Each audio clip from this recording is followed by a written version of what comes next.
Bonjour, bienvenue à tous dans ce nouvel atelier des Assises de l'ingénierie. Aujourd'hui, nous allons aborder le sujet des mobilités, mobilité du quotidien. Je suis Annabelle Ferry, je suis adjointe au chef du pôle interface et contrats territoriaux à la NCT. Et nous allons avec Stéphane Chanu, directeur du département mobilité, espace public et sécurité au CRMA, co-animer cet atelier. Alors tout d'abord, slide suivante. Je vais vous présenter les intervenants qui sont nos partenaires du Club de l'ingénierie et que je remercie pour leur disponibilité et d'avoir préparé avec nous cet atelier. Je vais tout d'abord vous présenter Monsieur Arsac, qui est directeur d'études mobilité à l'EPUR, donc qui représente l'AFNO. Monsieur Yann Tréméac, qui est chef adjoint du service transport et mobilité à l'ADEME. Et Monsieur Frédéric Gavel, qui est directeur adjoint d'Ingérope Conseil et Ingénierie et qui représente Syntec Ingénierie.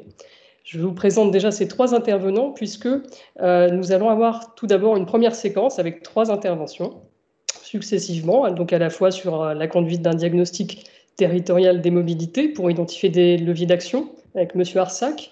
Nous aurons ensuite une intervention de l'ADEME sur le développement des modes actifs dans les zones peu denses. Et puis également une intervention de M. Gavel sur l'innovation des services de mobilité et les mobilités connectées. Donc à l'issue de cette première séquence, nous vous proposons tout au long de cette séquence de pouvoir poser vos questions via le chat, et ce jusqu'à la fin du webinaire. Ça vous permettra justement d'avoir un échange avec nos différents intervenants et co-animateurs que nous aurons dans une seconde séquence à l'issue de leur présentation. Nous aurons enfin une troisième séquence qui sera un peu plus courte, qui permettra de réunir à la fois Madame Géraldine Desrosiers, qui est chef de projet ruralité à l'ANCT, et qui fera un focus sur la prise en compte des besoins en termes de mobilité dans les programmes nationaux de l'ANCT, et notamment sur la ruralité et la montagne, mais aussi Monsieur Jérôme Charrier du CRMA, qui est responsable des activités politiques et services de mobilité, qui nous fera une intervention sur le programme France Mobilité et l'appui du CRMA. Donc sachez qu'il y aura ces interventions en troisième séquence et vous pourrez à nouveau poser des questions avant que nous concluions donc, cet atelier vers 16 h. Slide suivante. Donc le sujet donc, des mobilités, de la mobilité d'ailleurs au sens large, parce qu'il y a le sujet d'abord de l'accès à la mobilité, et donc c'est un sujet qui est bien sûr tout à fait au cœur des enjeux des territoires d'aujourd'hui, mais aussi de demain, et qui est également au cœur des territoires et des problématiques sur lesquelles l'accompagnement de l'ANCT se déploie au quotidien. En effet, on voit bien qu'aujourd'hui, si on habite dans un quartier politique de la ville ou si on habite dans un territoire rural, il est beaucoup plus difficile pour les habitants d'être mobiles. On voit bien aussi que quand on est élu dans un territoire rural ou une petite ville, il est beaucoup plus difficile que dans d'autres territoires de pouvoir poser un diagnostic sur le sujet des mobilités, de pouvoir trouver des solutions pour le déplacement de ses administrés et bien sûr de pouvoir les mettre en œuvre. Donc c'est pourquoi si la NCT n'intervient pas directement sur les questions de mobilité, en réalité elle y participe. Et elle y participe de plusieurs manières, à la fois dans la conception et le déploiement de ces programmes, que ce soit Action Cœur de Ville, Petite Ville de demain, Avenir Montagne Ingénierie, l'agenda rural, France Service, le numérique, la politique de la ville, puisque tout ça concourt finalement à pouvoir prendre en compte l'ensemble des enjeux, s'adapter à chaque situation. Et bien sûr, la mobilité en fait partie. Quand on travaille sur les maisons France Service, en réalité, on répond aussi à des enjeux d'accès et donc bien sûr aussi à des enjeux de mobilité. Il en est de même quand on travaille sur le développement du très bon débit, sur les tiers-lieux, sur les territoires d'industrie pour ramener l'emploi au plus près de nos concitoyens. Donc tous ces programmes vont participer au sujet de mobilité et dans chacun de ces programmes, nous avons un volet sur les mobilités. Nous avons aussi un accompagnement sur mesure en fonction des besoins, vous les collectivités, que vous nous faites remonter via vos délégués territoriaux qui sont les préfets. Et nous avons aussi un accompagnement que nous allons déployer sur ces questions de mobilité. Alors pour pouvoir mettre en place justement cette réponse à tous vos besoins sur ces sujets-là, en fait, on s'appuie sur nos partenaires, et donc vous en avez aujourd'hui quelques-uns qui sont autour de la table et avec nous, donc nos partenaires à la fois publics et privés, pour pouvoir justement, dans le cadre de programmes ou d'accompagnement sur mesure, pouvoir répondre à vos besoins d'ingénierie et les adapter, bien sûr, aux grands enjeux actuels, mais aussi de demain, et à l'ensemble aussi des usages qu'il est souhaitable aussi d'anticiper dans vos territoires pour le futur.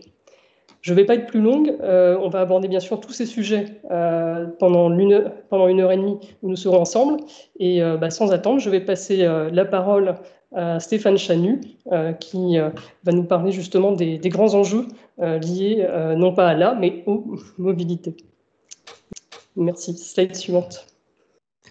Merci Annabelle. Bonjour à tous. Je suis ravi d'intervenir dans cet atelier et de faire ce propos introductif sur les enjeux actuels des mobilités. Alors, quelques mots rapides en préambule sur le CEREMA et son action. Nous sommes un établissement public d'expertise sur les politiques publiques de transition écologique et de cohésion des territoires. Nous intervenons à toutes échelles en appui de l'État, des collectivités, des acteurs économiques pour la construction des politiques et des projets dans une vision stratégique et ensemblière des politiques d'aménagement et dans l'expérimentation de nouveaux services et solutions.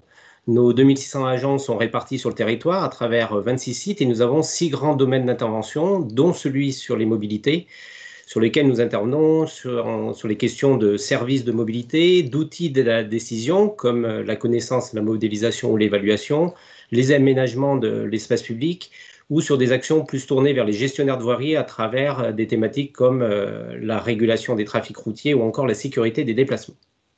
Suivant. Alors nous allons débattre dans cet atelier du sujet des mobilités, comme l'a souligné Annabelle, qui est au cœur de multiples enjeux territoriaux, la cohésion sociale et territoriale, l'accès à l'emploi, le développement de nouveaux services, notamment numériques, la transition écologique et énergétique. Ce sont des enjeux qui avaient été bien identifiés et documentés lors des assises de la mobilité en 2017 et qui ont trouvé pour certains des traductions dans la loi d'orientation des mobilités de 2019. Il s'agit notamment de l'enjeu territorial, puisque avant la LOM, 80% du territoire n'était pas couvert par des autorités locales organisatrices de la mobilité, ce qui cause des difficultés d'accès sur ces territoires et pour les populations à certaines aménités et même à l'emploi. L'enjeu de l'émergence de nouveaux types de services de mobilité avec la multiplication de nouveaux acteurs, de nouveaux services, ce qui pose des questions de coordination, mais qui est aussi un levier formidable d'opportunités pour créer un environnement favorable aux nouvelles mobilités et diminuer l'usage individuel de la voiture. Et puis l'enjeu climatique très prégnant pour le secteur des mobilités, qui est le secteur le plus émissif en France, avec 30% des émissions de gaz à effet de serre et qui nécessite un fort levier d'investissement pour inverser la courbe des émissions. Suivant. Alors la mobilité est un facteur majeur, on l'a dit, pour améliorer l'accessibilité et l'attractivité des territoires, je dirais à 2 échelles, à la fois l'échelle des bassins de vie et de mobilité. Alors on le voit sur la carte de droite où on suit la prise de compétences de ces autorités organisatrices locales des mobilités. En vert, ce sont quand les intercommunalités ont décidé de se saisir de la compétence, et en jaune, c'est les territoires sur lesquels c'est la région qui, en plus de son rôle régional, va intervenir en tant qu'autorité organisatrice locale des mobilités. Quoi qu'il en soit, sur tous ces territoires, ce sont des politiques de mobilité à concevoir et à renforcer, des systèmes et des services de mobilité qui devront être déployés à l'échelle des bassins de vie. On va passer d'une période de prise de compétence à l'exercice de cette compétence mobilité. Et puis l'attractivité des territoires, c'est aussi le travail à l'échelle des centralités. C'est porté en transversalité par un certain nombre de programmes de l'ANCT. Des centralités, aménager les centralités pour dynamiser les territoires, pour favoriser les modes actifs, dans une approche inclusive et dans un esprit aussi de hiérarchisation de l'usage des voiries. Suivant. Un autre enjeu des mobilités aujourd'hui, c'est aussi le développement de l'innovation et des nouvelles solutions de mobilité, dans l'objectif de construire des solutions de mobilité adaptées aux besoins des territoires. Alors bien sûr, des systèmes de transport collectif qui peuvent être aussi souples, comme du transport à la demande, des systèmes de véhicules partagés, covoiturage, autopartage, des services et des aménagements liés au mode actif, et notamment le vélo, la redynamisation également des petites lignes ferroviaires, le tout dans un esprit d'intermodalité pour que tout usager puisse réaliser des boucles chaînées de déplacement de manière efficiente et concurrentielle à l'usage de la voiture.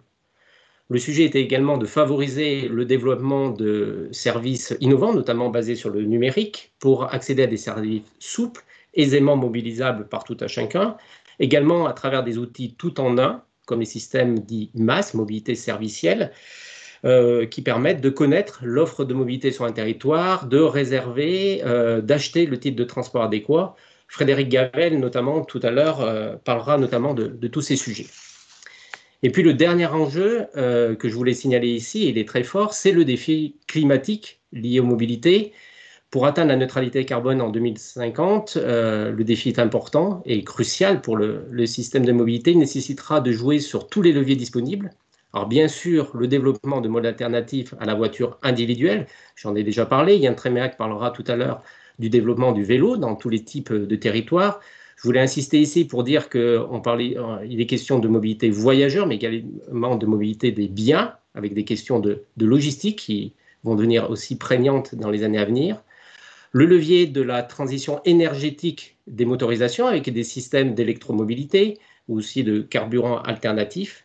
Et plus généralement, l'intérêt d'aller vers des systèmes qui soient intrinsèquement sobres en termes d'émissions des mobilités sur les territoires, en jouant aussi sur les leviers liés à la mobilité professionnelle, le télétravail, les plans de mobilité employeurs, et plus généralement de penser les projets de mobilité dans une articulation avec les politiques d'aménagement et d'urbanisme.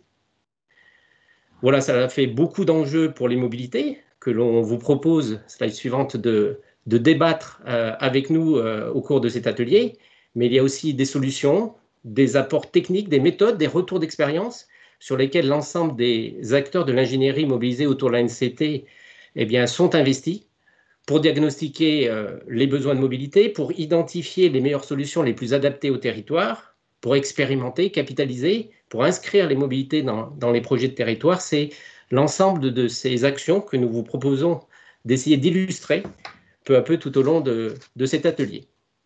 Et sans plus attendre, je vous propose de débuter notre première séquence avec notre panel de conférenciers pour faire quelques zooms thématiques sur des enjeux et des solutions que je viens d'évoquer. Et dans un premier temps, l'un des premiers enjeux étant de bien identifier les sujets à explorer sur les mobilités pour agir efficacement, je vais céder la parole à Guillaume Marsac pour nous parler des diagnostics territoriaux de mobilité. Bonjour à tous, merci Stéphane et puis merci également d'avoir convié les agences d'urbanisme au travers de leur fédération nationale, la FNO, à participer à ces assises et à cet atelier. Je vous propose effectivement de s'intéresser à la question du diagnostic des mobilités sur les territoires pour essayer de cerner en quoi est-ce que cette phase de diagnostic, donc globalement plutôt à l'amont des démarches et des réflexions et des mises en projet, a évidemment tout son sens pour essayer d'en cerner les leviers et les axes d'action à définir. Sur la première diapositive de cette présentation, je vous propose de voir que les mobilités, d'une certaine manière, sont un véritable fil rouge de cette notion de diagnostic territorial. Si, pour citer Jean-Marc Hoffner, chercheur et directeur de l'agence d'urbanisme de Bordeaux, l'urbanisme, c'est la gestion des distances entre les localisations et la gestion entre les pleins et les vides, alors effectivement, ces mobilités, dans toute leur pluralité, dans leurs originalités, dans leurs contraintes également, sont un point clé de l'action territoriale. Or, il se trouve que les agences d'urbanisme qui ont été créées par la loi d'orientation foncière en 1967 et qui sont des structures associatives ont d'une certaine manière un code génétique qu'on pourrait peut-être synthétisé en 6 grands verbes. À quoi sert une agence d'urbanisme? Ça sert à observer et comprendre ce qui se passe sur le territoire, les territoires, dans leur pluralité, dans leur diversité. Ça sert également à capitaliser et partager des informations, des diagnostics, des propositions, et évidemment du coup, ça sert également à conseiller et planifier. Il y a toute la partie planification, il y a également toute la partie conseil, aide à la décision, réalisée par les agences d'urbanisme sur le territoire. Vous avez ici en illustration de diapositive les territoires couverts par la cinquantaine d'agences d'urbanisme existant à ce jour sur le territoire national. Les mots-clés finalement de la position des agences par rapport à cette notion de diagnostic territorial appréhendé à partir des mobilités, c'est premièrement la question de la gestion des échelles. L'avantage des agences d'urbanisme est de pouvoir travailler de l'échelle du quartier jusqu'à celle de l'aménagement du territoire régional et national. Le deuxième grand mot-clé, c'est la question d'interterritorialité, avec une logique de mutualisation de l'ingénierie. Une agence d'urbanisme, ça sert à capitaliser, partager les informations, les connaissances, les enjeux sur le territoire. Et puis, une agence d'urbanisme, ça sert à travailler en pluridisciplinarité, de ne pas opposer un métier à un autre, mais vraiment se placer dans une approche transversale, les mobilités au regard évidemment de tout ce qui peut s'observer et s'analyser en matière de développement résidentiel, économique, commercial, etc. Or, il se trouve que les mobilités, finalement, s'affranchissent systématiquement dans la vie des gens au quotidien des différents périmètres institutionnels. Le bon périmètre n'existe pas et n'existera jamais, mais par leur structure institutionnelle, par leur fonctionnement et par leur ancrage sur le territoire et dans le temps, les agences d'urbanisme sont une sorte de boîte à outils d'ingénierie assez bien adaptée pour cibler finalement ces dynamiques territoriales, puisque justement, elles ont pour habitude de travailler en interterritorialité et de s'affranchir des effets de périmètre. Sur la diapositive suivante, je voulais développer un petit peu quelques idées autour de cette question du diagnostic de mobilité. Un diagnostic de mobilité, c'est, sur la diapositive suivante, c'est avant tout une démarche multi-échelle, multimodale et multisource. Pour aller à très grands traits, je voulais citer ici, là, vous avez une petite illustration de 1925 d'un ouvrage du Corbusier, Urbanisme, toute cette approche finalement d'essayer d'adapter la ville au mode de transport et particulièrement à l'époque à l'automobile. Et pour faire un parallèle extrêmement rapide, un siècle plus tard, là, au travers de deux illustrations, une logique à l'inverse d'essayer d'adapter les mobilités et de redonner finalement, d'actionner différemment un certain nombre de leviers sur le partage des voiries, des espaces publics et d'une logique de renouvellement urbain beaucoup plus affirmée qu'elle ne pouvait l'être évidemment un siècle auparavant. Je voudrais citer ici du coup Francis Bossir, autre chercheur très impliqué sur ces questions finalement de compréhension des interactions entre développement territorial et mobilité, avec finalement, pour aller sur cette synthèse en un siècle, se dire qu'il y a eu un modèle de développement autour de la vitesse, avec une augmentation de la vitesse des déplacements sur le territoire, que ce soit en milieu urbain ou extra-urbain ou rural, et qui s'est longuement opposé à un modèle sur la densité, hein, l'urbain, le plein, avec les zones périphériques plus rurales. Francis Bossir, évidemment, s'interrogeant sur le côté fini et ou gratuit de ce modèle qui a longtemps structuré finalement le fonctionnement des territoires. Il nous semble que appréhender justement le fonctionnement des territoires et les besoins des résidents, des forces économiques sur les territoires, au service du développement équilibré du territoire régional et national, c'est justement essayer de dépasser un peu cette approche binaire qui a beaucoup structuré finalement l'action publique ces dernières décennies. Alors, pour en revenir à la question du diagnostic territorial, un certain nombre d'outils sont disponibles et mobilisés par l'ensemble des acteurs de l'ingénierie, y compris les agences d'urbanisme. On peut citer rapidement, évidemment, toutes les données autour des recensements de population menés par l'INSEE, les enquêtes ménage-déplacement, hein, enquêtes ménage certifiées CEREMA, qui sont portées de longue date dans le temps et dans l'espace sous l'impulsion et la responsabilité du CEREMA. Également des données plus qualitatives, plus quantitatives, mais plus locales, avec du travail de terrain, des entretiens, tout ce qui est récupération des comptages. Hein, on savait qu'il y a beaucoup d'acteurs dans le champ des mobilités. Tout l'enjeu d'un bon diagnostic des mobilités est de pouvoir collationner, mettre en perspective, mettre en regard toutes ces données, modes de transport et exploitants mélangés. toutes les données billettiques. Il y a également évidemment les questions de modélisation multimodale, un outil précieux, non pas pour prédire l'avenir, mais pour essayer au travers d'un diagnostic qui se projette également dans le temps, de donner à voir finalement la continuation de tendance ou au contraire des scénarios de rupture. Des travaux sur des isochrones, des temps d'accès, hein, j'évoquais tout à l'heure cette gestion des distances, autant d'outils qui permettent un diagnostic territorial par les mobilités avec des sources précieuses finalement d'informations et d'analyses pour les acteurs sur les territoires. Des sources plus émergentes également dans ces diagnostics multi-échelles, multimodaux et multisources, l'analyse des rythmes urbains, des nouvelles temporalités. Alors évidemment que l'actualité autour de la crise sanitaire de ces derniers mois, dernières années, a mis beaucoup en lumière ces éléments-là. On est encore sur des choses assez émergentes, mais tout à fait intéressantes dans la compréhension finalement de ce qui peut se passer sur le territoire et en quoi est-ce que les pratiques mutent dans le temps. Toutes les données autour, évidemment, de l'Internet, de la téléphonie mobile, et puis des nouvelles pratiques de mobilité qui étaient évoquées dans l'introduction, autour du covoiturage, de la mobilité servicielle. Également aussi, de pouvoir mobiliser dans les diagnostics de mobilité tout ce qui se passe en matière d'urbanisme transitoire et d'espace public transitoire eux aussi. Là aussi, avec une forte actualité liée au Covid, mais avec des choses qui, en fait, préexistaient et se mettaient en place à l'amont. Et puis effectivement, la question qui était également citée tout à l'heure en introduction autour de la logistique et des marchandises, qui est en fait un vieux sujet, mais sur lesquels, il ne faut pas se mentir, on a en général beaucoup moins de données dans le temps et dans l'espace, et sur lesquels beaucoup reste encore à faire pour essayer de mieux comprendre, mieux appréhender finalement le fonctionnement sur le territoire des agents économiques et commerciaux. Toutes ces sources, toutes ces analyses au service du diagnostic mobilité territorialisée doivent évidemment se faire dans une exigence de mise en lumière de l'organisation du territoire et des dynamiques urbaines. Quelles sont les polarités, quelles sont l'évolution des modes de vie, quels sont les enjeux sociaux, sociétaux, environnementaux, climatiques.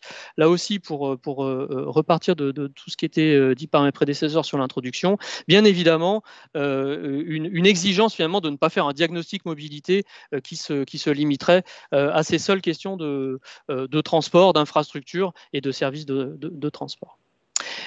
Troisième et dernière diapositive dans ma prise de parole, pour finalement s'interroger au travers de quelques exemples illustrés, hein, simplement pour rentrer un petit peu dans le sujet et se mettre en regard des présentations à venir, en demandant mais finalement un diagnostic territorial des mobilités, pourquoi faire je le dis avec une pointe d'humour. En général, les adhérents des agences d'urbanisme finissent par se dire mais on n'arrête pas de faire des diagnostics, pourquoi faire tous ces diagnostics, tout en continuant à nous en commander. Et pour cause, parce que en fait, ces diagnostics ont bel et bien un rôle crucial pour essayer de guider, orienter, éclairer un petit peu la réflexion et partant l'action sur les territoires, au moins pour 3 éléments, hein, ce ne sera peut-être pas exhaustif. Le premier, c'est de lutter contre certaines idées reçues.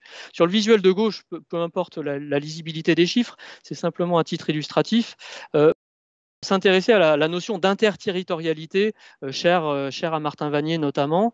Ici, avec quelques chiffres sur la mobilité, hein, issus d'une enquête ménage-déplacement dans la région stéphanoise, sur le secteur du Gier, hein, cette vallée industrielle en reconversion entre Lyon et Saint-Étienne, sur lesquelles, de prime abord, bon nombre de personnes considèrent que finalement, on est soit sur un secteur un peu dortoir, soit sur une sorte de corridor de transit. Eh bien non, quand on regarde l'ensemble des données de mobilité agrégées, on s'aperçoit qu'il y a un véritable bassin de vie à l'échelle de cette vallée-là et que 80% des déplacements des habitants de ce secteur-là restent bien dans ce secteur-là avec des chiffres importants. Donc, pour donner à voir, révéler auprès de la communauté des élus, des techniciens et des acteurs du territoire des faits qui parfois sont connus mais parfois sont trop minorés et qui sont évidemment extrêmement importants à mettre en lumière pour bien cerner des enjeux et derrière un programme d'action qui soit réellement au service finalement des populations et des acteurs sur le territoire. Deuxième utilité, entre guillemets, d'un diagnostic territorial des mobilités, c'est révéler un certain nombre de réalités du terrain. Alors là aussi, c'est tout aussi basique, hein, il s'agissait simplement d'illustrer ça. On pourrait presque organiser une sorte d'escape game ou de serious game sur le territoire. Je vous ai mis ici le tracé cartographique d'une ligne de bus autour de Rive de Gier, hein, donc toujours entre Lyon et Saint-Étienne. Et on pourrait pourrait d'une certaine manière essayer d'organiser un jeu en demandant à une personne de partir d'un point A et de devoir arriver à un point B en fonction du tracé qui est représenté sur cette cartographie, des différentes origines-destinations, avec des tracés partiels, des boucles, etc. Voilà, simplement pour donner à voir que quelque chose qui peut apparaître rationnel en termes d'organisation d'un service de transport peut, pour l'usager, pour le scolaire, pour l'actif ou pour le déplacement occasionnel, s'avérer tout à fait redoutable. Donc, le diagnostic territorial de mobilité n'est pas là pour donner des bons et des mauvais points, mais parfois pour donner à voir de manière parfois assez forte des dysfonctionnements ou des enjeux de progression.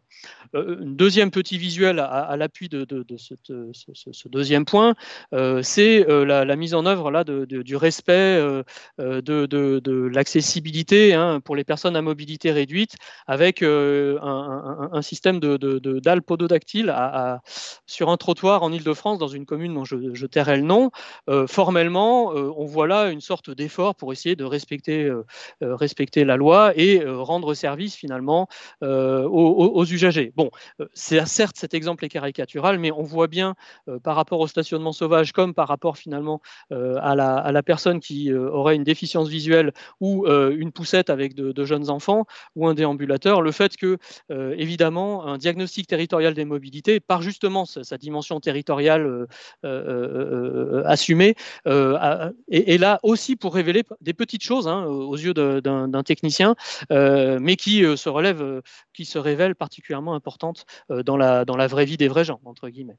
Troisième et dernier point sur cette diapositive, un diagnostic territorial des mobilités, également pour améliorer la compréhension partagée. Alors parfois, ça passe par l'innovation méthodologique. Alors ce que vous ne voyez pas ici sur cette diapositive qui est statique, c'est le résultat que cache ce travail, issu d'un partenariat entre le CEREMA et l'agence d'urbanisme de Saint-Étienne, ici, en 2015, sur les pulsations urbaines, pour essayer de donner à voir finalement les dynamiques de territoire et les pleins et les vides dans les différentes heures d'une journée ou d'une soirée sur un territoire donné. Et on voit là le petit territoire qui est cerclé de bleu, qui est le centre-ville de la métropole de Saint-Étienne, qui gagne pratiquement un tiers de population à 10h30 du matin, avec l'arrivée évidemment des consommateurs ou des actifs. Et puis, ça permet aussi de révéler, alors ça c'est quelque chose qui est peut-être un peu attendu, de voir que par exemple le chiffre de 60% que vous avez un petit peu au-dessus du cadre bleu, une commune périphérique, Andrézieux-Boutéon ici en l'occurrence, qui est plus occupée de 60% de personnes en plus à 10h30 du matin, simplement parce que en fait, c'est une commune qui accueille beaucoup d'emplois. Alors des emplois un peu diffus dans des grandes zones d'activité périphériques, mais au final, voilà une commune qui à 10h30 du matin accueille 60% de personnes de plus que la nuit par rapport à ses résidents. Donc évidemment qu'en termes de diagnostic territorial des mobilités, voilà le genre d'information qui, au travers d'un long travail méthodologique et d'un partenariat entre les agences d'urbanisme et le CEREMA, permet finalement de révéler aux techniciens, aux élus locaux, aux acteurs économiques, aux conseils de quartier, le cas échéant, des réalités qui ne sont pas forcément comme ça perçues de prime abord par les sources de données utilisées de manière classique. Voilà, simplement à titre, j'allais dire apéritif, entre guillemets, quelques visualisations de ce à quoi peut servir un diagnostic territorial des mobilités pour essayer de révéler un certain nombre d'enjeux, aux côtés évidemment des autres acteurs de l'ingénierie territoriale. Merci. Merci beaucoup, Guillaume. Alors justement, quand on a un diagnostic territorial des mobilités qui nous révèle un potentiel de développement de mode actif, par exemple dans un territoire peu dense, comment fait-on, Yann Tréméac? Quelles sont aujourd'hui les politiques mobilisées pour pouvoir aider justement au développement des modes actifs? Bonjour à tous. À l'ADEME, l'Agence de la transition écologique, la thème de la mobilité, dès lors qu'on parle lutte contre le réchauffement climatique, atteinte de la neutralité carbone à horizon 2050, est bien sûr une thématique fondamentale. J'y reviendrai, on doit l'adresser de manière systémique. D'ailleurs, dans ce cadre-là, on a travaillé sur l'élaboration d'une stratégie transport et mobilité qui s'organise suivant 3 axes. Un premier axe sur les changements de comportement. On va agir sur les comportements, maîtriser mieux la demande de transport et de mobilité.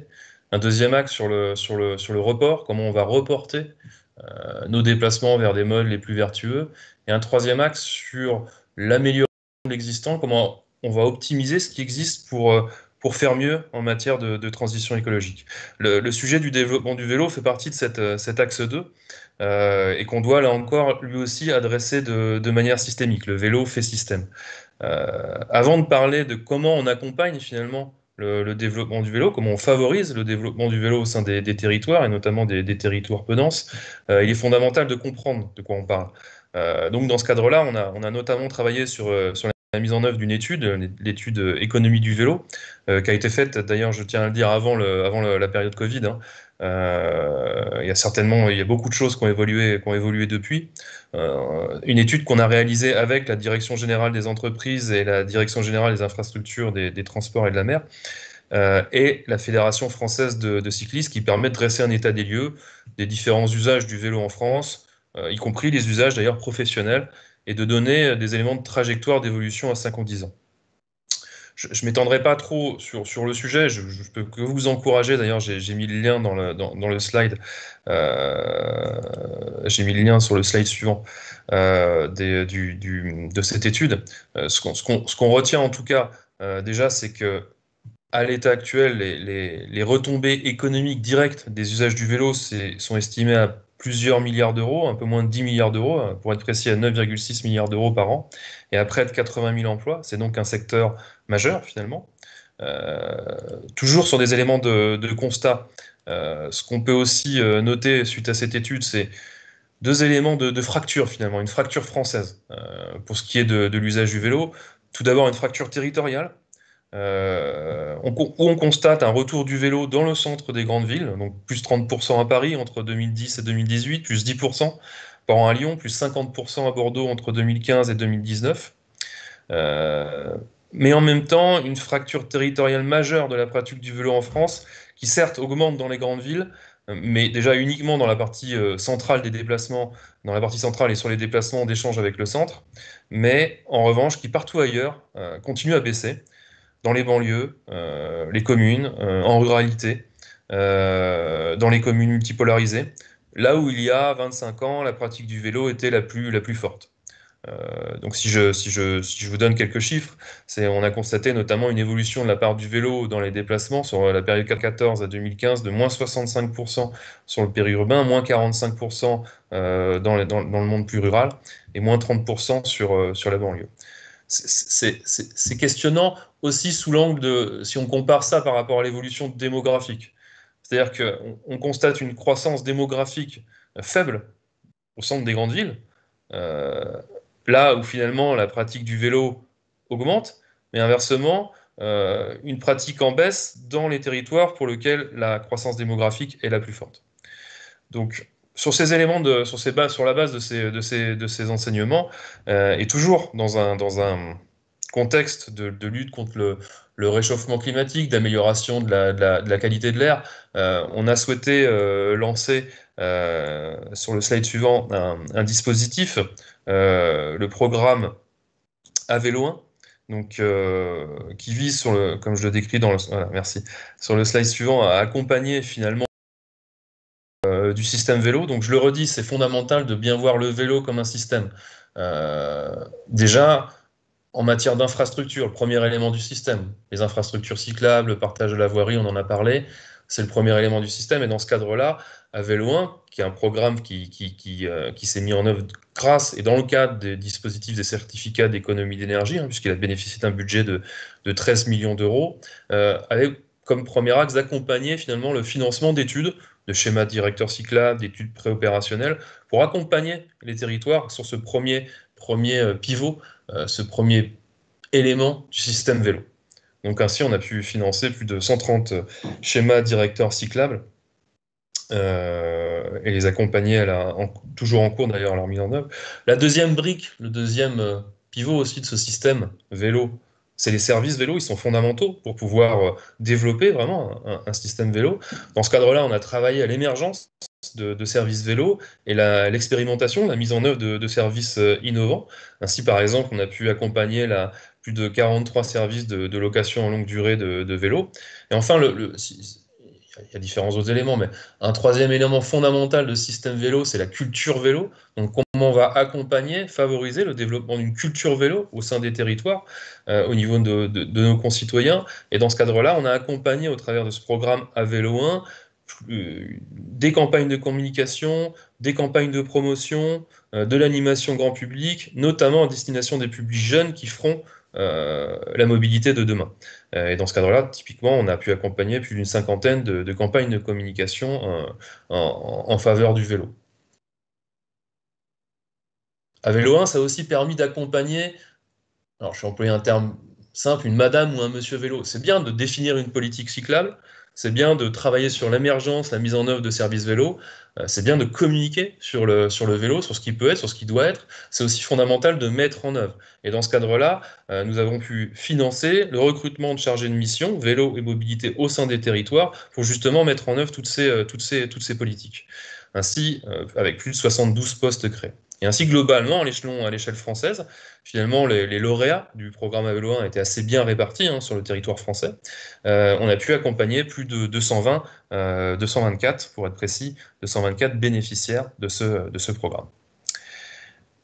Ça, c'était À Vélo 1. Donc maintenant, qui dit À Vélo 1 dit À Vélo 2. Donc on travaille sur la mise en œuvre et on a lancé la mise en œuvre d'un nouveau programme pour toujours accompagner le développement du vélo dans les territoires peu denses. Donc c'est le dispositif, le programme À Vélo 2, qui lui a des objectifs encore plus ambitieux, un budget aussi plus important, là encore toujours grâce au dispositif des certificats d'économie d'énergie et aux financeurs, aux obligés qui financent ce programme, avec un objectif de 400 territoires lauréats. On cible les territoires peu denses ou ruraux et les périphéries des communautés urbaines ou des métropoles.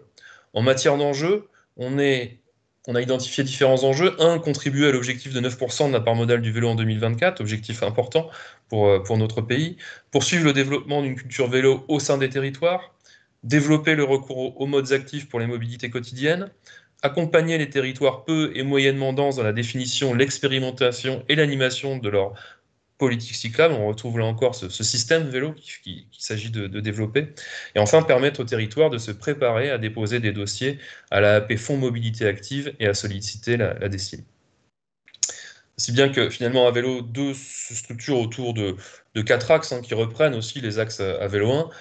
Un, soutenir la construction d'une stratégie de développement d'aménagement cyclable, le premier pilier finalement de ce système vélo.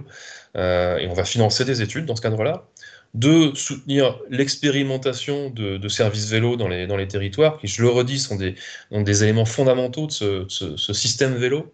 3, soutenir l'animation et la promotion des politiques cyclables. Et enfin, soutenir l'ingénierie territoriale. On fonctionne pour identifier des lauréats par un dispositif d'appel à projet. Il y a eu un premier appel à projet qui a été lancé début d'année. Il y aura certainement un qui sera lancé début d'année prochaine. Les projets sont encore en cours d'instruction, donc je n'ai pas d'annonce à faire sur les lauréats. Ce que je peux dire en revanche, c'est qu'il y a une vraie réussite, un vrai succès pour ce premier appel à projet, puisqu'il y a eu plus de 300 dossiers qui ont été déposés, un peu moins de 30 millions d'euros d'aide demandées, et notamment plus de 250 demandes d'aide sur l'axe 1, qui vise à soutenir la création et la construction des stratégies de développement d'aménagement cyclable.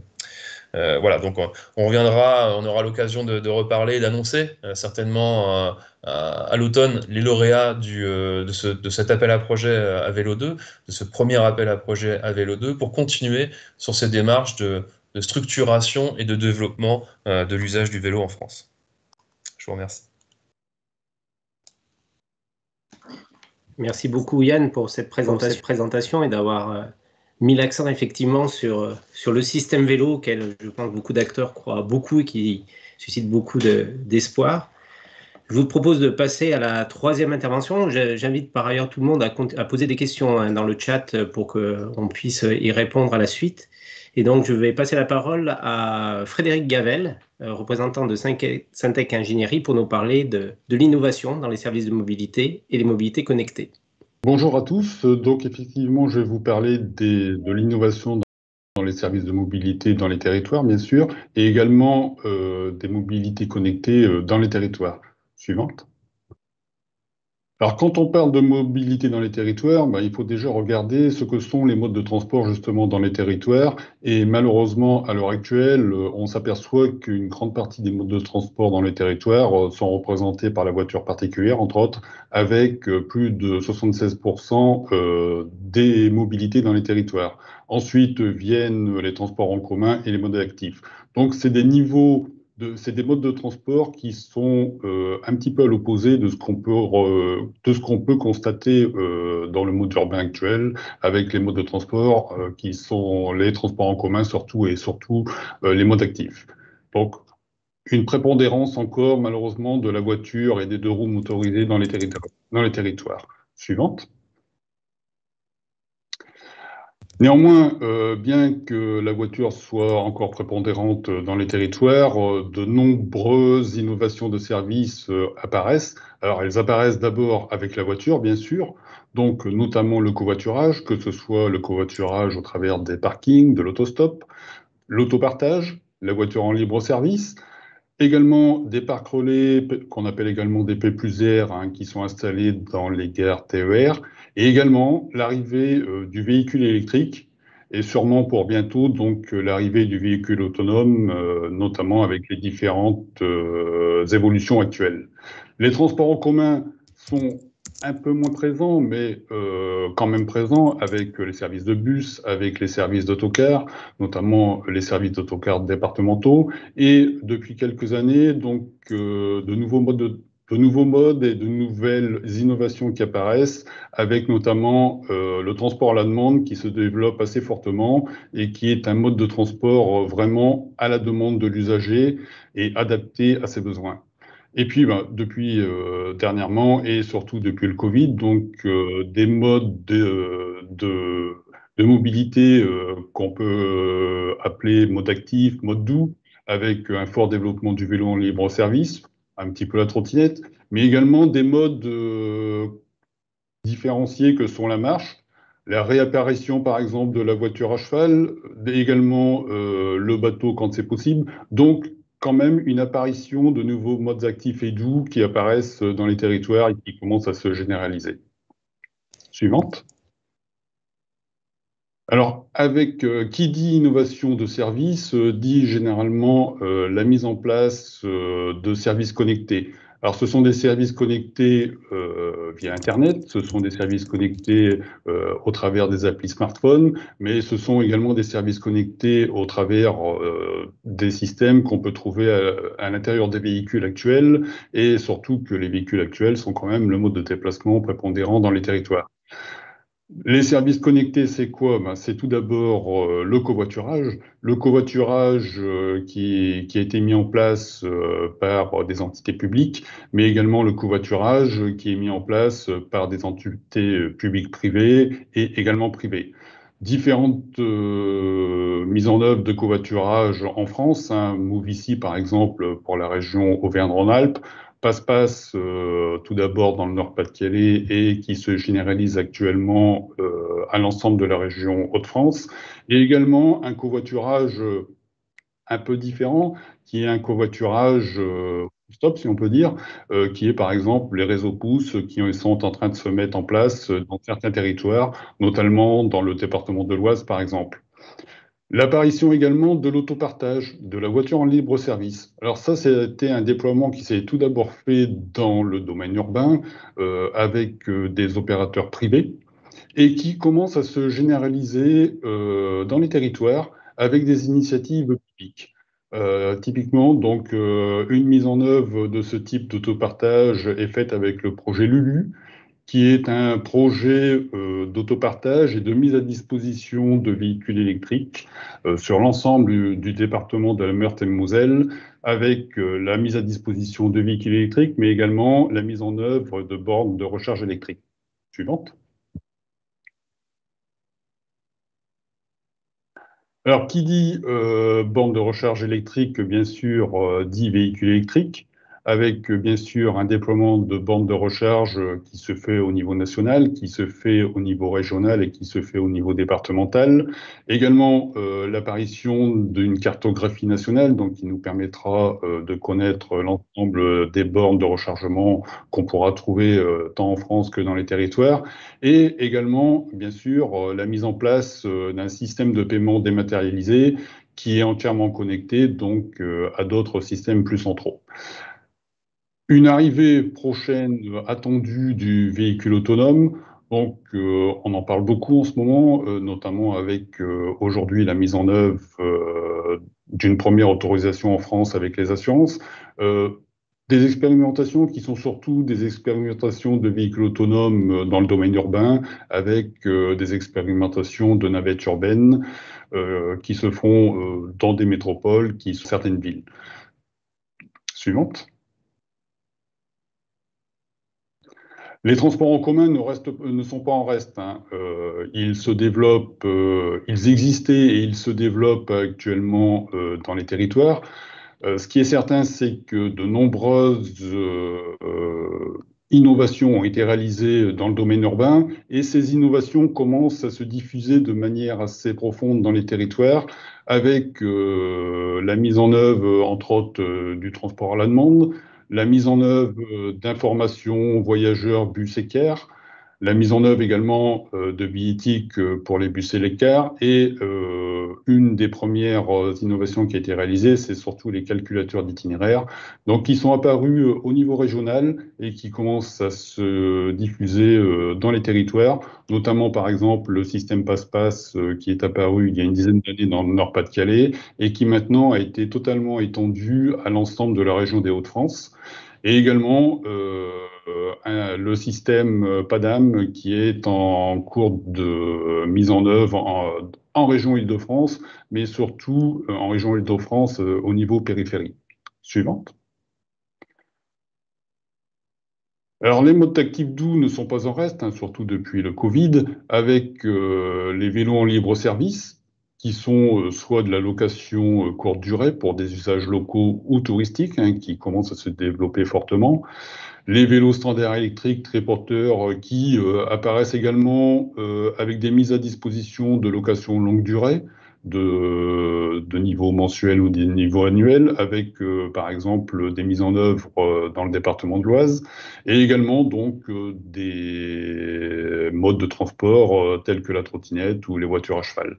Alors tout ça, ça pourra se mettre en œuvre également au travers du MAS, hein, que Sébastien Chanu a introduit tout à l'heure. Donc le MAS, c'est la Mobility as a Service, qui permet de proposer et d'assurer à l'échelle d'un territoire un service unifié, complet et simple dans le cas d'une multimodalité et d'une intermodalité, qui permet de générer de l'information tout mode sur les déplacements, y compris sur la voiture, qui permet la tarification adaptée au déplacement, la vente en ligne de transport, de titres de transport, et qui permet également la mise à disposition aux usagers de différents médias et applications.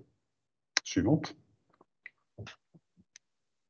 Alors malheureusement, quand on parle de mobilité connectée, il faut nécessairement des prérequis.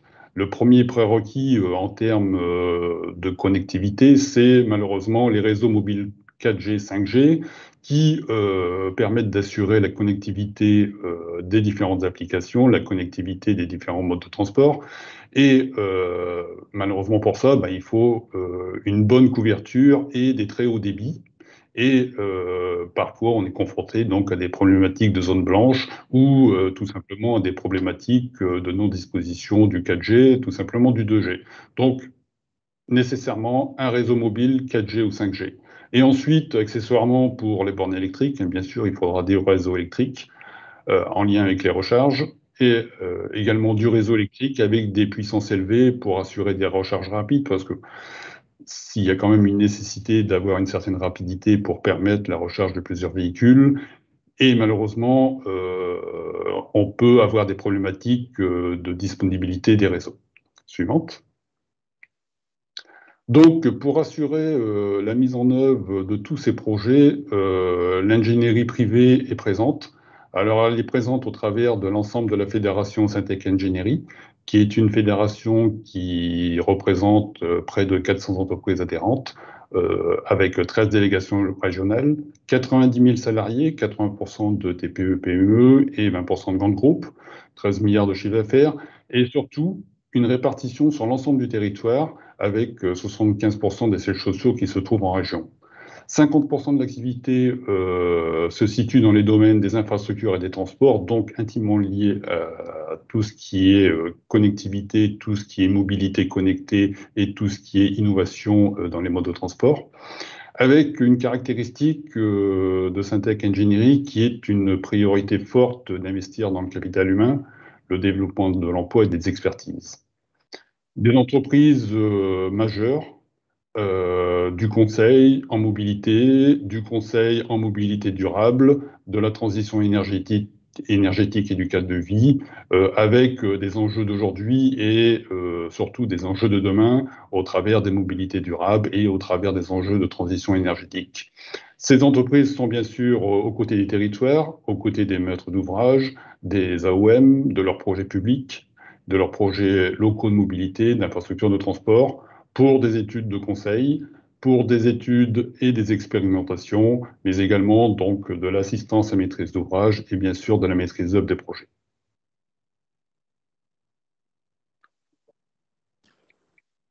Merci beaucoup Frédéric pour cet éclairage. Merci à tous les trois pour vos interventions qui ont commencé à susciter des questions que nous avons recueillies via le chat. Merci pour vos questions et remarques également, on en fera part aussi tout à l'heure. Alors on a plusieurs séries de questions, peut-être les premières s'adressent à Yann Trémac de l'ADEME.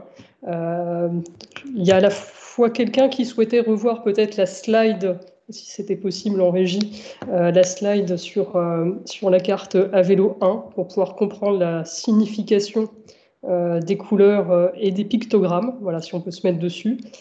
Voilà, donc Yann, donc il y a cette première question. Oui, je peux répondre. Les couleurs qui sont présentées correspondent au nombre de dossiers qui ont été déposés par région. Donc de mémoire, les pictos verts, c'est moins de 5 dossiers déposés. Donc là, je crois que c'est typiquement, oui, sur la carte, c'est en Corse, par exemple. Les pictos bleu clair, on est entre 5 et 10. Les roses, on est entre 11 et 20. Et les pictos bleu foncé, pictogrammes bleu foncé, on est à plus de 20 dossiers déposés. Je dis ça de mémoire, mais je crois que c'est ça.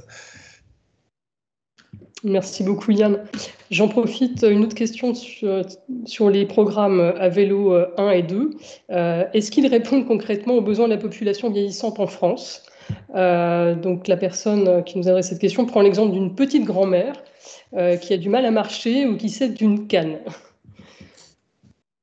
C'est une très bonne question. C'est une très bonne question. Je pense que ce qui est intéressant de se dire, c'est que le vélo alors, dans son acception globale, peut être finalement accessible à beaucoup plus de personnes qu'on ne croit, comme ça. Après, bien sûr, il a ses limites, mais typiquement pour les populations plus vieillissantes, dont je commence à faire partie, ça peut être, faut pas oublier par exemple l'usage du vélo à assistance électrique qui peut être tout à fait pertinent pour faciliter le déplacement. Dans le cadre d'Avélo 2, on va pouvoir accompagner l'acquisition de collectivités de vélos spéciaux, notamment ceux qui vont être adaptés à des personnes, à des PMR, notamment pour la création de services de location. Donc voilà, en tout cas, c'est un sujet qu'il faut qu'on adresse autour d'une démarche de considération d'une mobilité inclusive. Je pense que Stéphane, tout à l'heure, Chanu le citait. Il est important d'avoir vraiment cette vision aussi pour le système vélo et le développement du système vélo. Est-ce qu'à ce sujet, peut-être Jérôme Charmier du CEREMA voulait peut-être apporter un éclairage complémentaire? Oui, bonjour à tous. Je souscris entièrement à ce qui a été dit par Yann.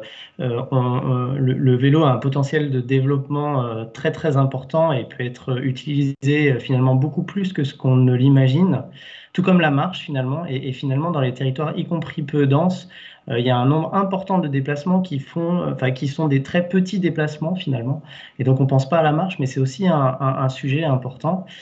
Et bien sûr, même si on peut adapter le vélo pour les personnes à mobilité réduite, comme l'a dit Yann, on n'arrivera pas forcément à couvrir tous les besoins. Et dans les territoires peu denses, on a aussi un sujet de mobilité inclusive, de mobilité solidaire, des personnes qui n'ont pas accès à la mobilité et qui ne l'auront pas ni par la voiture ni par le vélo. Et c'est important aussi dans ces territoires-là d'avoir des solutions adaptées, soit de transport collectif à la demande, quand ça peut être opportun, soit des transports aussi d'utilité sociale, où on va s'appuyer, par exemple, sur des personnes bénévoles qui vont covoiturer et emmener justement la petite grand-mère dont on parlait tout à l'heure, qui va pouvoir être transportée, accompagnée par un bénévole, non seulement pour son transport, mais aussi peut-être pour l'attendre pendant ses courses, l'aider à faire ses courses, transporter ses courses, etc. Donc effectivement, il faut aussi en parallèle réfléchir à ces questions de mobilité solidaire. Alors encore une autre question sur les programmes à vélo et notamment sur Avélo 2 pour Yann. Est-ce qu'une commune peu dense mais appartenant à une métropole peut solliciter une aide dans le cadre du programme? Oui. Oui, tout à fait. Donc, d'une manière plus générale, je réponds à la question simplement. La question est simple, donc j'y réponds simplement. Mais je peux qu'encourager des potentiels déposants qui souhaiteraient déposer, notamment dans le cadre de l'appel à projet qui sera lancé certainement début d'année 2022, à pas hésiter à contacter. On a un nom de contact, une sorte de hotline pour accompagner aussi au dépôt de dossier. Posez vos questions. En tout cas, on y répondra sans faute. Et en tout cas, pour celle-ci, c'est oui. Alors d'autres questions encore sur le chat, merci, c'est varié. Une question sur la gratuité des transports collectifs. Est-ce que Frédéric, tu veux réagir à la pertinence de la mesure ou à son potentiel de développement? Alors, je vais pas dire pour une position contre. Généralement, la gratuité des transports politiques, c'est généralement une demande politique sur lequel les transporteurs doivent se conformer. Donc, c'est une demande qui est apparue dans certaines métropoles, par exemple l'agglomération, du moins la métropole de Dunkerque, qui l'a mis en œuvre et qui a permis de fortement augmenter l'intérêt pour les transports collectifs. Ça commence à apparaître également dans des grosses métropoles. Donc, la métropole de Nantes va mettre en place la gratuité des transports les samedis dimanches, par exemple, à partir du mois de septembre. La métropole de Montpellier également. C'est dans l'air du temps. Dire si c'est bien ou pas bien, je n'oserais pas y répondre actuellement. Il y a des pour, il y a des contre. C'est généralement une demande des usagers, de certains usagers. Après, c'est une demande qui peut être purement actuelle. Ce qu'il faudra voir dans le temps, c'est les modalités de développement des transports en commun liés à la gratuité et la capacité surtout à se développer par rapport à la demande supplémentaire liée à la gratuité.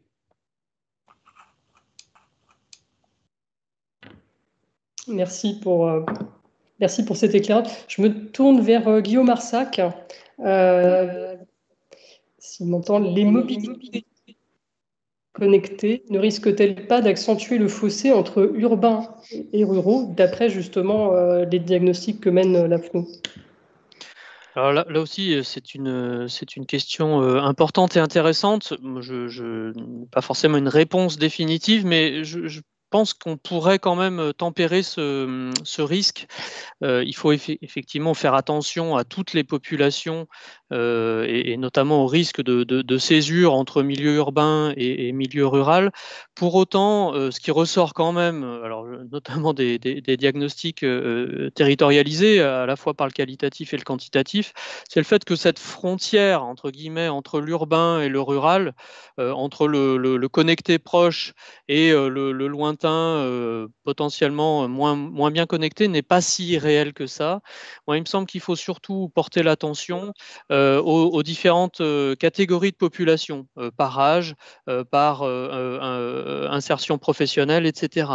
Un certain nombre de populations précaires, pas forcément bien équipées ou pas forcément bien à l'aise avec l'utilisation du matériel. La question aussi du vieillissement nous donne à voir sur un certain nombre de territoires le fait que en milieu urbain dense, classique, également en première couronne dans un certain nombre de communes de banlieue, que ce soit de l'habitat collectif ou de l'habitat individuel, on observe des personnes qui ont du mal justement à se connecter et à envisager leur mobilité, les différentes formes de mobilité connectée. Donc oui, il faut faire attention évidemment à l'inclusion et à l'accessibilité de l'ensemble des populations, mais même si les qualités de réseau, de connexion ne sont pas toujours les mêmes d'un point à un autre sur le territoire, métropolitain, régional, national, c'est souvent pas forcément cette opposition urbain-rural qui joue. Juste une illustration pour conclure cette tentative de réponse sur justement un récent diagnostic de mobilité autour des questions de covoiturage. On était un peu frappé par le fait que finalement se mettait en place du covoiturage, alors très low-tech, hein, c'est-à-dire vraiment par des relations interpersonnelles en sortie d'école ou ou dans un secrétariat de mairie pour faire du covoiturage et relier un petit village sur des coteaux dans les monts du Lyonnais pour aller dans les centralités sur des questions d'accès à des services publics et qu'on mettait justement en regard avec a priori des urbains connectés, équipés, qui, eux, exprimaient des difficultés pour trouver des covoitureurs dans une forme d'anonymat finalement plus urbain pour relier des emplois avec des horaires un peu décalés dans des grandes zones d'activité économique périphérique. Donc voilà, cette question finalement de l'urbain-rural, je pense qu'on peut aussi l'appréhender plutôt sous une question d'attention apportée à certains publics, certaines catégories d'âge ou de situation personnelle. On poursuit sur les mobilités connectées. Peut-être une question pour Frédéric. Sur la question du véhicule autonome, est-ce que finalement il ne va pas faire exploser notre consommation de données en comparaison avec les véhicules traditionnels non connectés, avec peut-être la question sous-jacente, quel impact énergétique et environnemental du développement de tels systèmes? Alors le véhicule autonome, ça restera bien sûr un véhicule qui va s'insérer dans la circulation, bon, qui peut être problématique en zone urbaine, mais qui sera beaucoup moins problématique que dans les territoires, étant donné que les niveaux de circulation généralement sont beaucoup plus bas. Le véhicule connecté, bien sûr, va nécessiter, comme je l'ai dit tout à l'heure, des réseaux 4G, 5G très performants. Donc, ça veut dire déjà un prérequis au niveau des territoires en équipement de réseaux 4G, 5G. Il va nécessiter également des réseaux électriques. Mais par contre, il va également, pour le mettre en œuvre, le véhicule, il va falloir également mettre en place des réseaux très performants, mais également des réseaux sur lesquels il va falloir faire très très attention à tout ce qui est cybersécurité, tout ce qui est cybercriminalité, puisque en tant qu'autonome, le véhicule va réagir à des situations sur la route qui ne pourront pas être perturbées ou perturbables par des hackers, par exemple.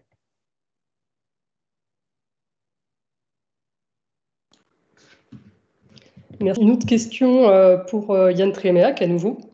Une mesure d'État qui pourrait permettre de favoriser l'utilisation du vélo serait d'accorder des aides en faveur de l'achat, réparation de vélos, trottinettes électriques, etc.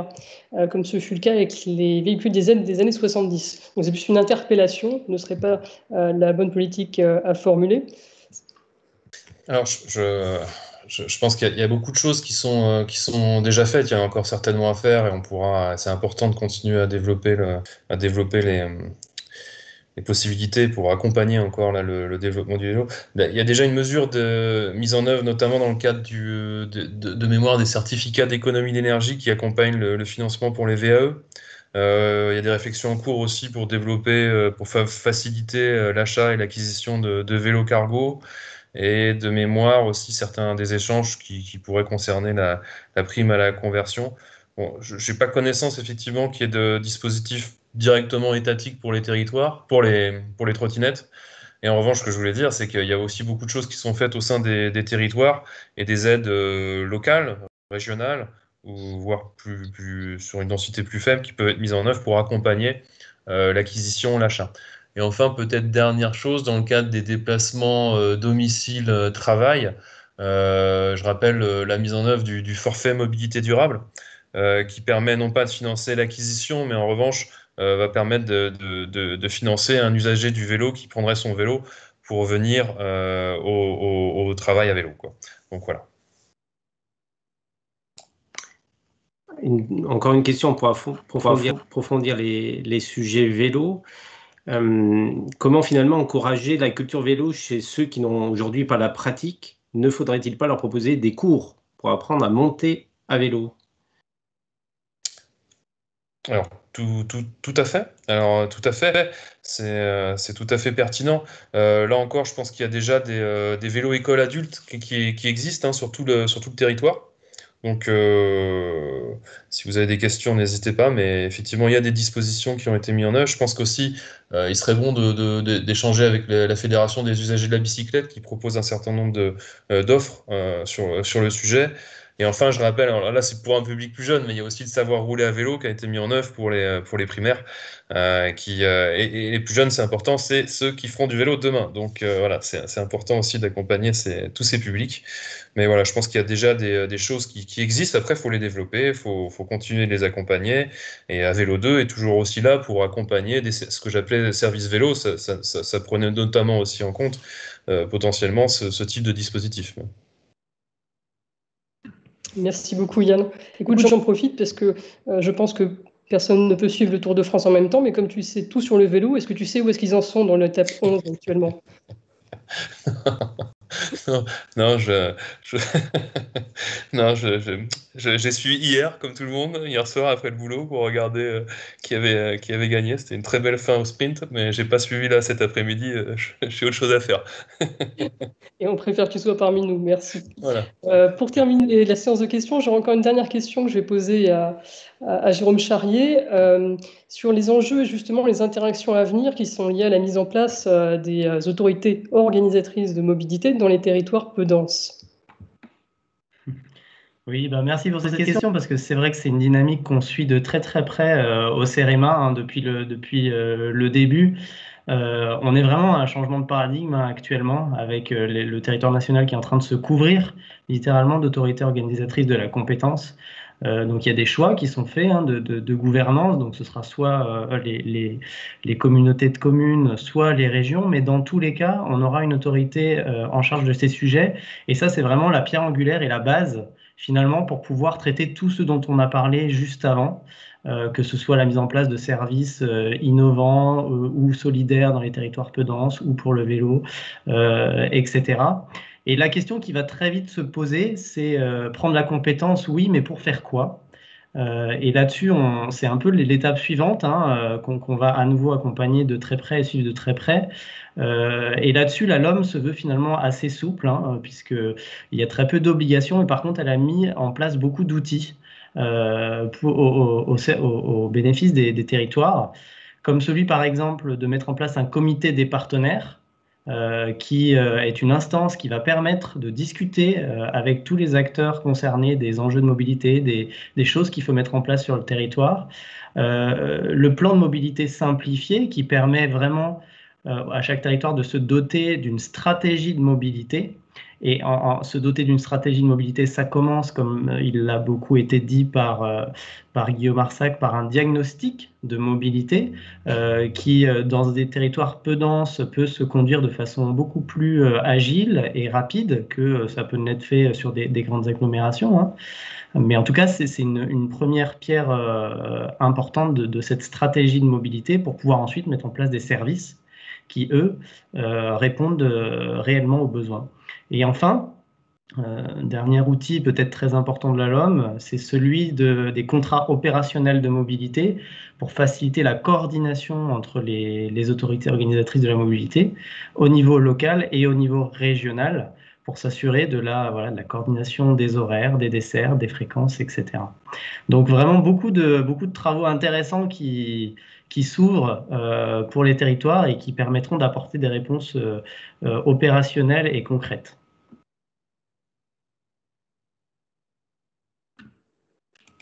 Merci beaucoup, merci à tous pour vos réponses.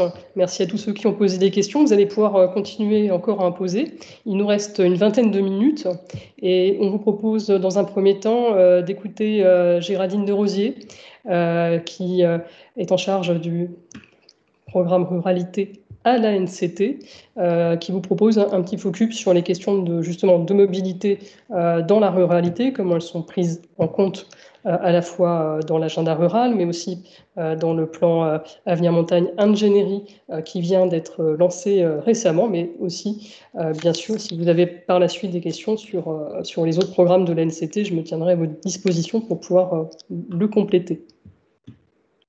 Merci Annabelle, bonjour.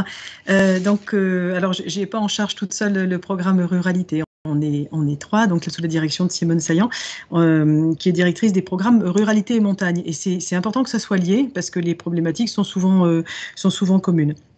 Donc, à la ruralité, au programme Ruralité, on s'occupe de faire le suivi de l'agenda rural. Donc, très rapidement, je vous rappellerai ce que c'est que l'agenda rural. C'est un ensemble de 181 mesures qui ont été conçues, élaborées par des élus ruraux, hein.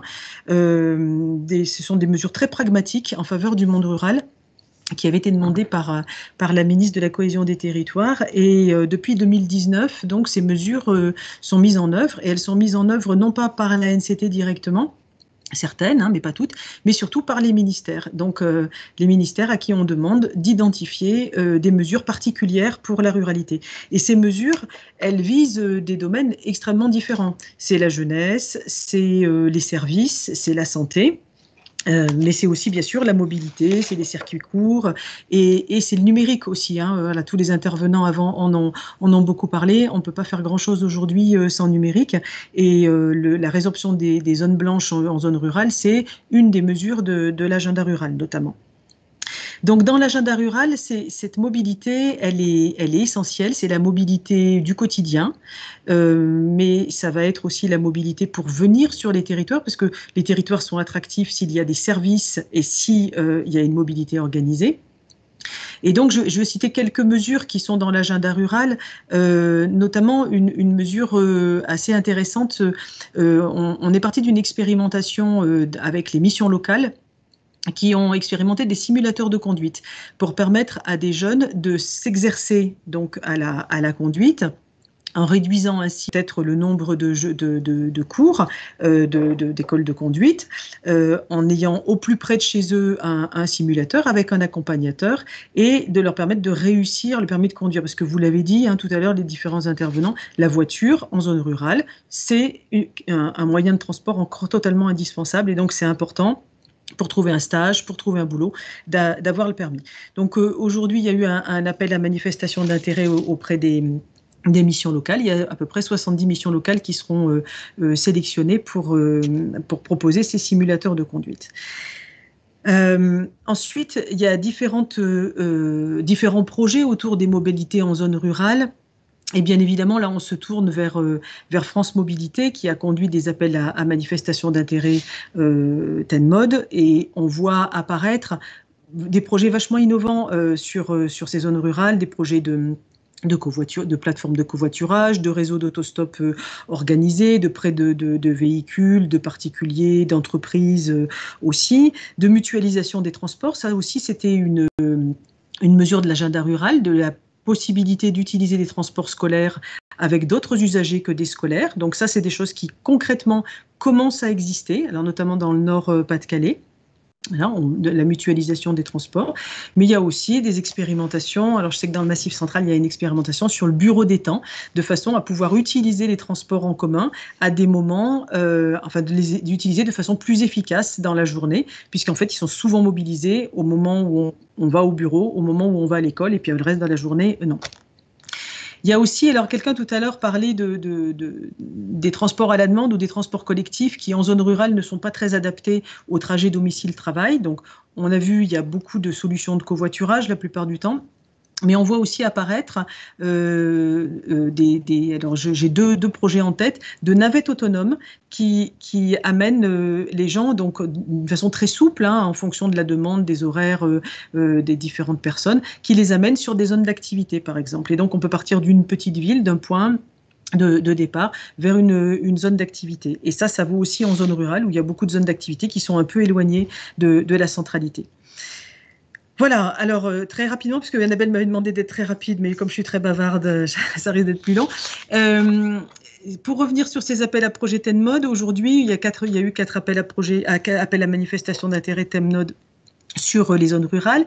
Et puis, pour la montagne, il va y avoir un nouvel appel à projet qui est un peu calqué sur ces appels à projets TENMOD et qui est dans le cadre du plan Avenir Montagne Ingénierie et qui va permettre aux communes qui sont dans des massifs, donc des communes de montagne, des communes qui sont peu denses, très peu denses, mais aussi de niveau intermédiaire. Ces collectivités plutôt, vont pouvoir déposer des projets et se voir accompagner sur ces projets de mobilité en zone de montagne, donc de mobilité du quotidien pour les habitants des montagnes, mais aussi de mobilité touristique, comme on fait pour aller à une station, comme on fait pour se déplacer dans une station. Donc c'est un appel à manifestation d'intérêt qui sera ouvert aux collectivités qui ont pris la compétence ou à des porteurs. Je vais très vite, je pourrais répondre aux questions après, puis Jérôme est bien placé aussi puisqu'il participe à cette réflexion. Ce sera donc des collectivités ou des porteurs de projets privés qui travaillent en concertation avec une collectivité. Et puis, dernier point, la mobilité, c'est tout ça, c'est tout un tas de mesures pour faciliter la mobilité, en groupe ou individuellement, mais c'est aussi des mesures pour réduire le besoin de mobilité, réduire le nombre de déplacements. Donc on l'a dit, le vélo, parce que le vélo en zone rurale, oui, il se développe aussi. C'est aussi la marche à pied, les pédibus, les vélobus pour faire du ramassage scolaire, ça existe en zone rurale, les pistes cyclables pour aller au collège aussi. Et puis c'est aussi aller vers le citoyen. Donc moi je voudrais citer, parce que c'est dans le cadre de l'agenda rural, je voudrais citer les France Services. D'ici à 2022, chaque citoyen aura à moins de 30 minutes de chez lui une maison, une France Service qui lui permettra d'accéder à tout un tas de services publics, certainement plus encore que ce qu'il y avait il y a quelques années. Donc ça permet de rationaliser aussi ces déplacements quand on va sur une petite ville. Il y a aussi des bus France Service qui vont vers les citoyens. Il y a la concentration donc des services en France Service, les tiers-lieux. Il y a aussi la culture qui est concentrée, qui est décentralisée puisqu'on a des microfolies, c'est dans le cadre de l'agenda rural. On a aussi des actions qui sont liées à la santé avec des bus, notamment des bus spécialisés. Je pense à un gynécobus dans le Var qui va au-devant des habitants. Et puis, il y a aussi d'autres points, le développement du numérique, bien sûr, qui va permettre le coworking, le télétravail et donc moins avoir à se déplacer. Et puis le programme Petite Ville de demain, et puis aussi des programmes d'opérations de rénovation de l'habitat qui vont peut-être permettre une redensification des petites centralités. Voilà, j'ai été assez rapide pour brosser un portrait des différentes mesures que l'on peut soutenir dans ce cadre-là.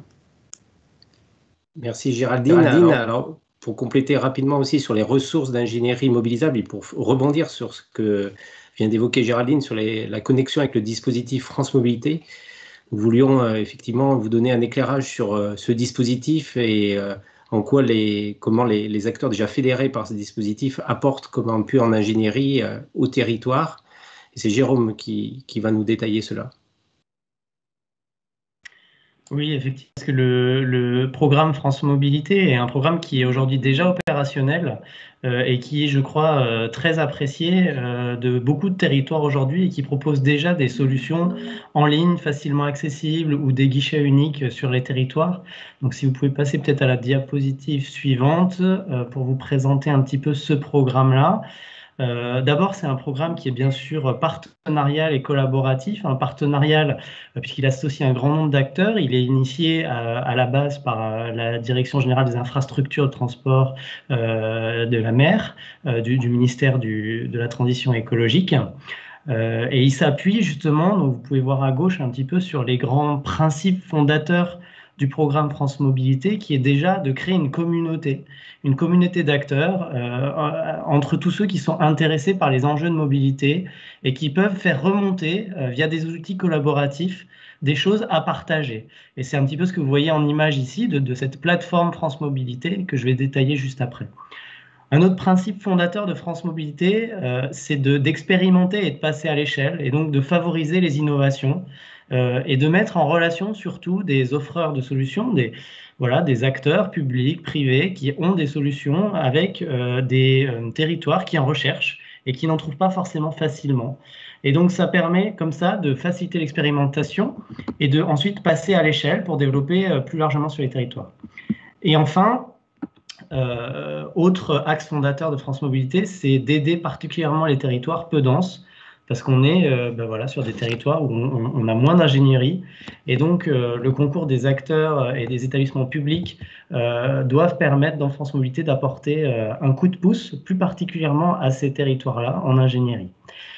Donc vous le voyez sur cette diapositive, France Mobilité, c'est une plateforme de partage qui permet justement d'entrer en contact, de trouver des projets. Je vous ai mis deux captures d'écran où on voit un certain nombre de projets, 220 projets qui sont référencés sur les territoires, 670 solutions de mobilité qui sont proposées. Et vous avez aussi tout un tas de contacts que vous pouvez prendre via cette plateforme.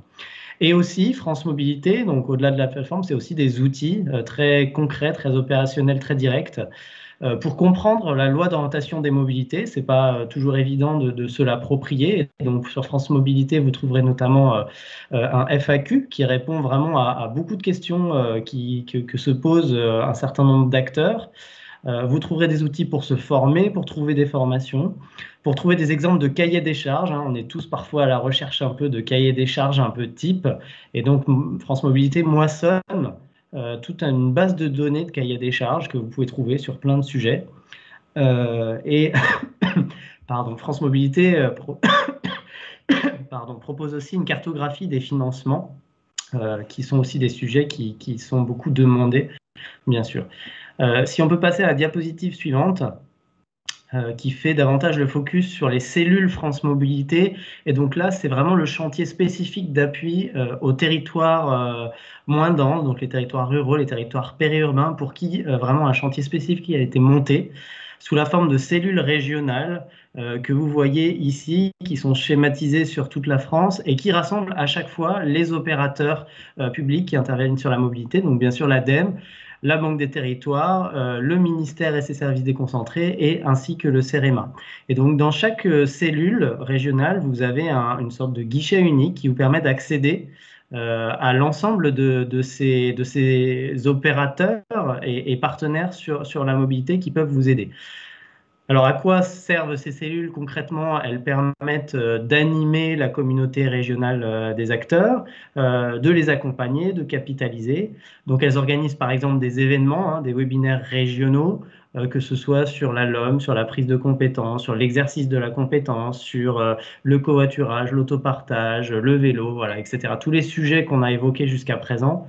À titre d'exemple, en 2020, c'est 19 webinaires ou événements qui ont été organisés de ce type-là.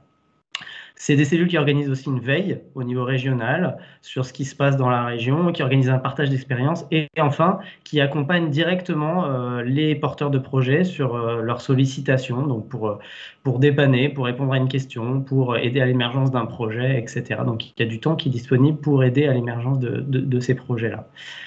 Si on peut passer à la diapo suivante. Alors là, on n'est plus vraiment dans le cadre de France Mobilité, mais c'est plutôt une ouverture sur une méthode de travail qui est beaucoup développée par le CEREMA, mais pas seulement par le CEREMA, hein, aussi par les partenaires avec qui on travaille, et qui consiste justement à mutualiser de l'accompagnement individuel de territoire avec de l'accompagnement plus collectif.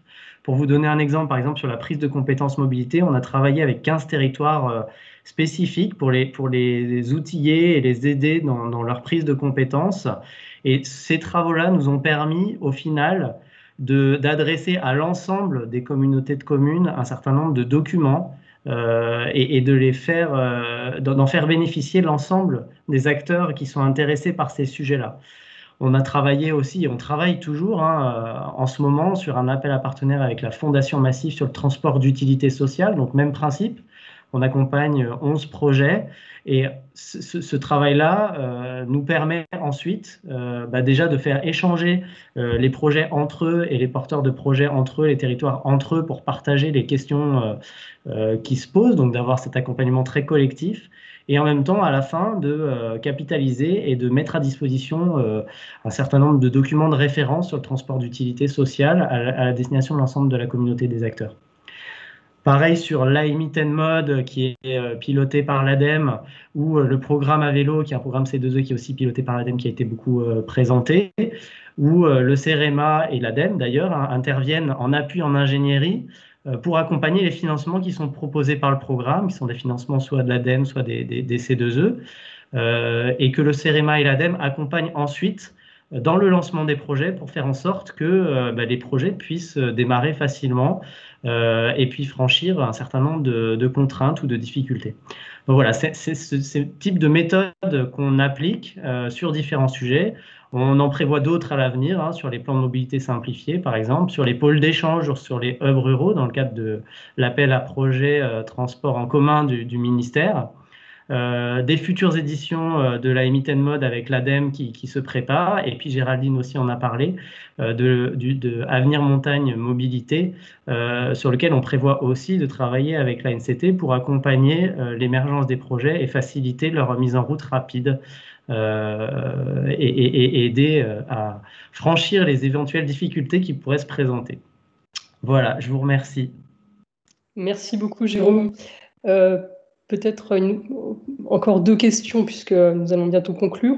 J'en profite, Yann Tréméac, justement sur l'AMI TenMod que vient d'évoquer Jérôme, si vous pouvez nous en dire un petit peu plus et peut-être aussi répondre par la même occasion à la question comment on fait quand on est justement une petite collectivité pour pouvoir avoir accès à ce genre d'AMI ou d'appel à projet. D'accord. Alors on a lancé le 7 décembre 2020. Oui, mon micro est bien en marche. La dernière édition de l'appel à manifestation d'intérêt TenMod, donc sur les territoires de nouvelle mobilité durable, ça vise vraiment à accompagner les territoires dans le cadre de l'élaboration de leur stratégie mobilité et de sa planification, mais aussi accompagner les territoires en matière d'expérimentation, de solutions, de services de mobilité ou de démobilité d'ailleurs, et de leur évaluation, dans une logique durable, inclusive et solidaire. L'appel à projet, il s'est clôturé il y a très peu de temps, le 31 mai. On a reçu 93 candidatures, ce qui est beaucoup. C'est encore un succès pour le collectif, puisque la précédente édition, c'était 50 dossiers. On avait quand même retenu 33 lauréats. Des candidatures qui sont très bien réparties sur le territoire français. Et voilà, donc on travaille maintenant à instruire avec notamment les cellules régionales dont parlait France Mobilité, dont parlait Jérôme, à instruire ces dossiers pour pouvoir annoncer fin septembre, début octobre, les heureux lauréats de cette nouvelle édition de TenMod.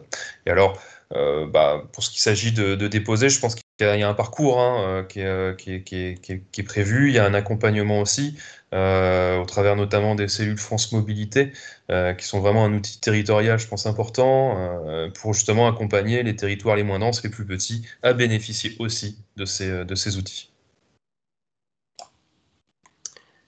En complément, peut-être toujours sur les questions d'appel à projet d'AMI, une question qui porte sur ce qu'a évoqué Géraldine, sur l'AMI mobilité pour les zones de montagne, qui va bientôt être annoncée. Est-ce qu'ils sont, une question pour savoir si cet AMI était mentionné dans le plan Avenir Montagne, et est-ce que les dossiers pourront être portés avec un PNR, une opération Grand Site de France?